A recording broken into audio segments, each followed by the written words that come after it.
इनकी सुरक्षा को ध्यान में रखते हुए हमने इनके चेहरों को तिरंगे से ढक दिया है, लेकिन इनके दिल में भारत के लिए जो जगह है वो कोई भी अलगाववादी, पत्थरबाज या पाखंडी पत्रकार लाख कोशिशों के बावजूद कम नहीं कर सकता। ये वो युवा कश्मीरी चेहरे हैं जो आगे चलकर लद्दाख से लेकर सियाचिन की गला देने वाली पहाड़ियों पर दुश्मनों की आंखों में आंखें डालकर बात करेंगे। इसकी प्रेरणा भी इन्हें देश के वीर सपूतों से ही मिलती है।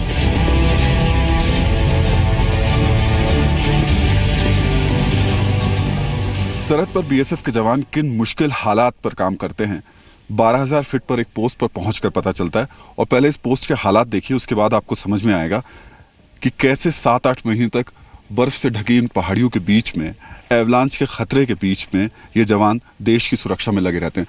तो पहले चारों तरफ एक बार स्थिति देखिए। हम जिस जगह मौजूद हैं पूरी तरीके से बर्फ से पटी पड़ी है। और मेरे साथ यहाँ पर राजीव जी हैं, कमांडेंट हैं यहाँ के। सर, सबसे पहले तो इस जगह के हालात बता दीजिए। ये 6 महीने पूरी तरीके से इसी तरह बर्फ से ढकी रहती है। ये भारत के सबसे दुर्गम स्थलों में से है। तो मेरे एक्सट्रीम राइट में अभी भी पूरा फॉग है और इस तरह का मौसम स्नो टाइम में, जो कि लगभग 6 महीने रहता है, दुश्मन की हरकतों और देशद्रोही तत्वों जैसे उग्रवादियों के ऊपर नजर रखने की जरूरत होती है। एक बड़ा खतरा यहाँ एवलांच को लेकर के, जो कि इसी महीनों के बीच में रहता है, और दूसरा बर्फ पूरी तरीके से सर्द कर देती है। हालांकि यहाँ पर बीएसएफ ने जो जैकेट दी है वही हम लोगों ने पहन रखी है। थोड़ी गर्म होती है अंदर से, उसके बावजूद जो ठंड लग रही है उसको मैं शब्दों के जरिए तो कम से कम नहीं बता सकता, लेकिन दिखा ज़रूर सकता हूँ कि हमारे जवान किस तरीके से हमारे लिए यहाँ पर अपनी जान दांव पर लगाकर बैठे हैं। एक सैनिक के लिए देश ही सबसे बड़ा धर्म होता है। उसे ना तो किसी राज्य का नाम सुनाई देता है, ना ही किसी डिस्ट्रिक्ट का। उसे तो सिर्फ एक नाम सुनाई देता है, इंडिया। यकीन मानिए यहाँ रहना वाकई बहुत मुश्किल है। Second in command Naresh Kumar ji हैं। नरेश जी, कैसे रह पाते हैं ये लोग? क्या आपने दे रखा है इनको? बड़ा मुश्किल है रुकना है। जैसा कि आप देख रहे हैं कि ये पोस्ट 12,000 फीट की हाइट पे स्थापित की गई है और हमने अपने जवानों को एक्सट्रीम कोल्ड क्लाइमेटिक वर्दियाँ दी है जो कि इनको कड़क सर्दी से बचाते हैं। इसके अलावा हमने इनको स्पेशल इक्विपमेंट्स दिए जो कि ये दूर दूर तक रात को देख सकें, जैसे कि हैंड हेल्ड थर्मल इमेजर्स और उनके साथ साथ हमने इनको स्पेशल MMGs वगैरह से इक्विप किया है।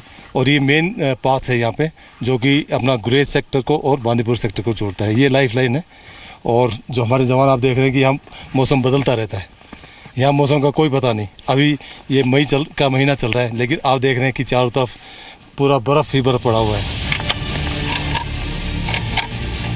बीएसएफ हो या सेना के जवान हो, कश्मीर घाटी में इनकी मौजूदगी उन सच्चे देशभक्त कश्मीरियों के लिए किसी संजीवनी बूटी से कम नहीं है जिनका एजेंडा भारत माता की सेवा करना है।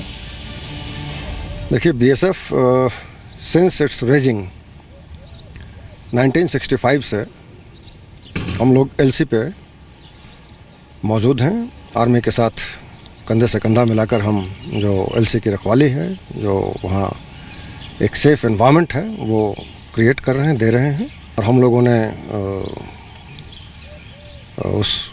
में ये थीम रखा कि bye gaining the people the kingdom is gained. तो जो मिलिटेंट्स के प्रति हमारा प्रेसिजन ऑपरेशन होता था, उसके अलावा जो आम लोग हैं उनके साथ हमारा बहुत ही एक भावनात्मक संबंध था। हमें कभी भी ऐसा महसूस नहीं हुआ कि हम कहीं किसी ऐसे इलाके में काम कर रहे हैं जहां हमारा जो है सिर्फ आधिपत्य जमाना है हमारा काम है। नहीं, ऐसा कुछ नहीं था।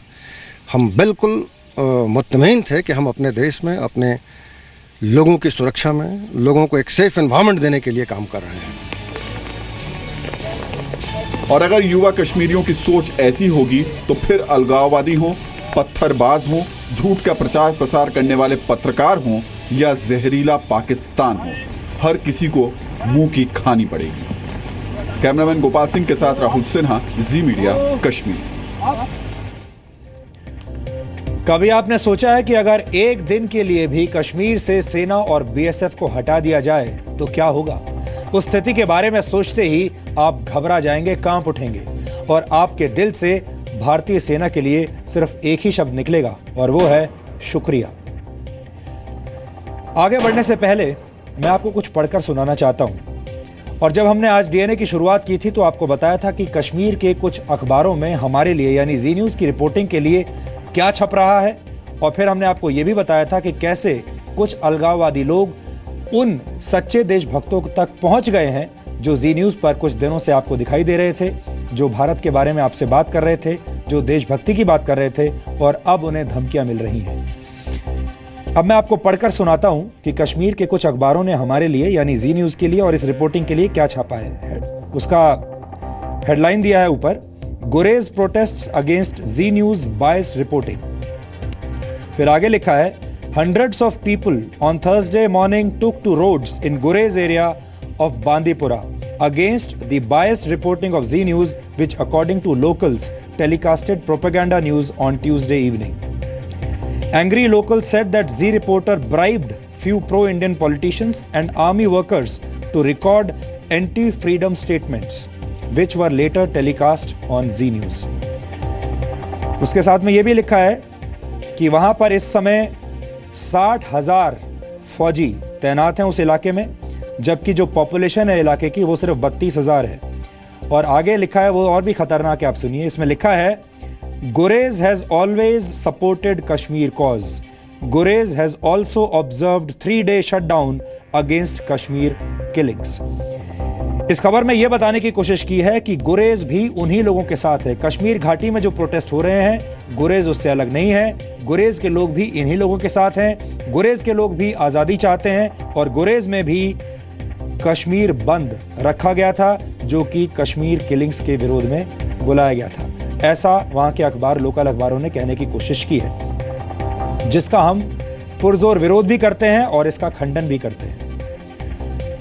चीन के महान दार्शनिक और लेखक लाओजी का कहना था, When a nation is filled with strife, then do patriots flourish।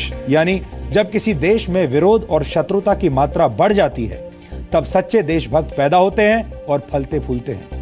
Kashmir के संदर्भ में भी ये बात बिल्कुल सटीक बैठती है, क्योंकि वहां कुछ देश विरोधी तत्व समाज के टुकड़े टुकड़े करके नफरत की सल्तनत कायम करना चाहते हैं। लेकिन पिछले 4 दिनों में कश्मीर से हमारी आजाद रिपोर्टिंग के तहत हमें एक नहीं बल्कि ढेर सारे देशभक्त मिले, जो एक सुखद संकेत है। ये देखकर खुशी होती है। वैसे यहां भारत की फर्स्ट लाइन ऑफ डिफेंस यानी बॉर्डर सिक्योरिटी फोर्स का भी जिक्र करना जरूरी है, क्योंकि उन्होंने कश्मीर के सच्चे देशभक्तों के साथ मिलकर युवा पीढ़ी को देशभक्ति का मार्ग दिखाया है। उन्हें देश के लिए कुछ और कर गुजरने की प्रेरणा दी है। हर मुश्किल परिस्थिति में उनका साथ दिया है। और जैसा कि अंग्रेजी में एक शब्द है, कहा गया है अंग्रेजी में, टुगेदर वी कैन, यानी एक साथ मिलकर हम कुछ भी हासिल कर सकते हैं। जी न्यूज़ पर 4 दिनों से कश्मीर की जो असली आवाजें आप सुन रहे हैं, उसमें इस भरोसे और साथ का भी अहम किरदार रहा है। कश्मीर के सच्चे देशभक्तों की बातें तो आपने सुन ली, लेकिन कश्मीर से आजाद रिपोर्टिंग का यह सिलसिला कल भी जारी रहेगा। कल की हमारी रिपोर्ट कश्मीर की असली समस्या को समर्पित होगी। हमारे देश के मेन स्ट्रीम मीडिया को श्रीनगर के डाउनटाउन में पत्थरबाजों के साथ समय बिताने और उनका इंटरव्यू करने का वक्त तो मिल जाता है, लेकिन कभी भी उसका ध्यान कश्मीर की असली समस्या पर नहीं गया। लेकिन हमारी कल की रिपोर्ट ऐसे सभी लोगों का उचित मार्गदर्शन करेगी, इसलिए आप अपना समय अभी से सुरक्षित कर लीजिए।